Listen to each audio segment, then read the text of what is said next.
The price of your final piece of New York City can range from a few $1,000s to more than $1 million.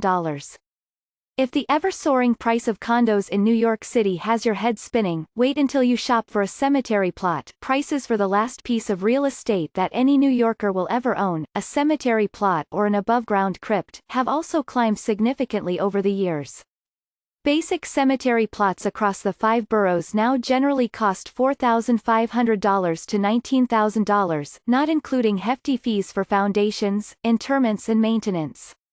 The best deals can be found on Staten Island, where a grave site can be had for less than $3,000, but an increasingly rare final resting place in Manhattan can go for $1 million. But wherever you go, you won't actually own the land. When you buy a burial spot, you're just acquiring the right to use the space in perpetuity, not unlike the shares you get when you buy in a co-op building and live in an apartment that you don't technically own. While cemetery directors long ago warned that the city would soon run out of burial space, they, like their counterparts in other types of real estate development, have found ingenious ways to carve out new space in already crowded environments.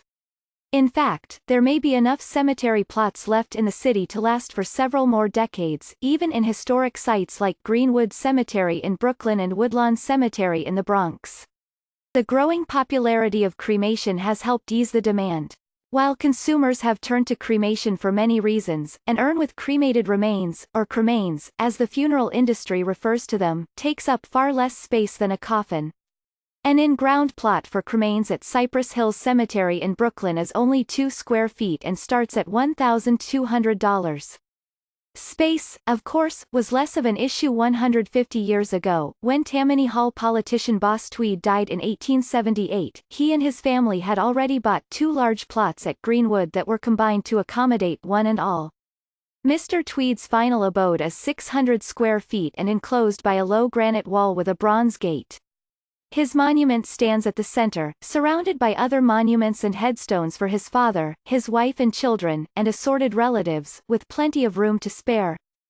Today, thanks in part to a taste for mobility that often flings us far from our places of birth, a more typical cemetery purchase might be a single plot, chosen and bought by survivors during the grief-racked days after the unexpected death of a loved one.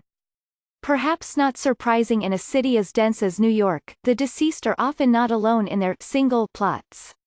At many cemeteries, plots accommodate 2 stacked caskets, a double-depth grave, in funeral parlance. At others, a single grave can hold 3, perhaps the logical last port of call for a family of 3 who made do with a 1-bedroom apartment. Plot sizes vary from cemetery to cemetery, and even within cemeteries, but over the years they have been shrinking. At the 156-year-old Woodlawn, a landmark on 400 rolling acres, some older plots are 4 feet wide by 10 feet long. In a new section being laid out, the plots are 40 inches wide by 8 feet 6 inches long. And at Washington Cemetery in Brooklyn, the plots are just 30 inches wide by 7 feet long. Welcome to the studio apartment for the deceased. Although many cemeteries have plenty of grave sites left, the really choice plots in the oldest, and often loveliest, areas are harder to come by. In death, as in life, location matters. Woodlawn, for instance, still has 25 acres left to be developed and is completing a master plan mapping them out. But you would be hard-pressed to find a burial spot next to Duke Ellington, one of the jazz greats for whom the place is known. Literary types, however, should take note, plots are still available in the vicinity of Herman Melville, with prices starting at $20,000. Sometimes there are unused plots in older sections, and cemeteries can reclaim grave sites that were sold long ago but never occupied. And from time to time, people who own plots change their minds about where they want to spend eternity and seek to sell them back.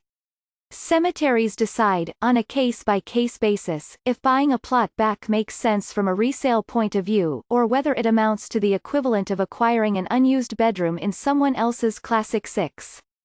It's not every day someone offers me a space next to Celia Cruz, said David Ison, the executive director of Woodlawn.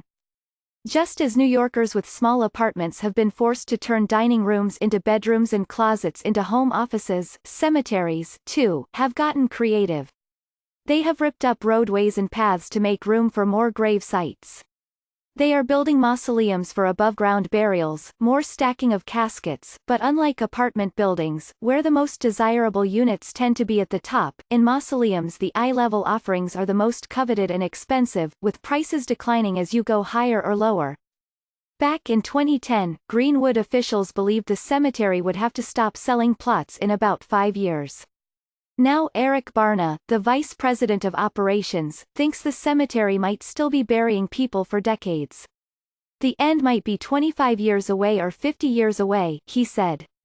To accommodate the shift toward cremation, many cemeteries are building columbaria, above-ground structures with niches that can hold hundreds or even thousands of urns.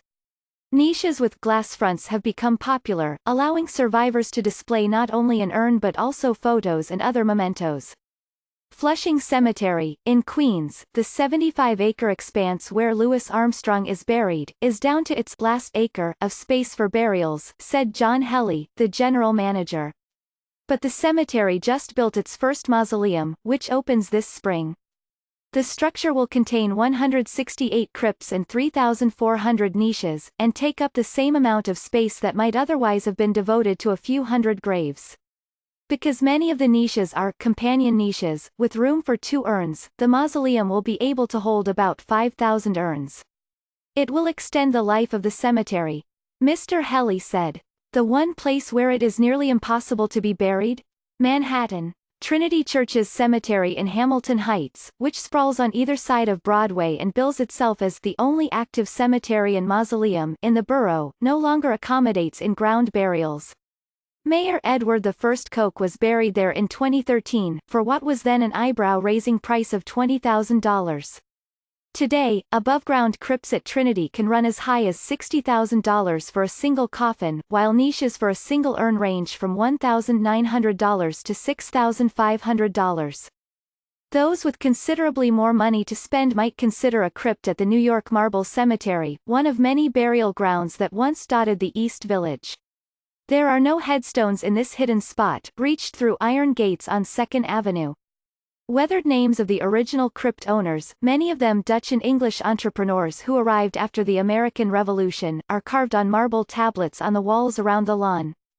Tucked underground are 156 80-square-foot crypts made of Tuckahoe marble, with slate doors on iron hinges.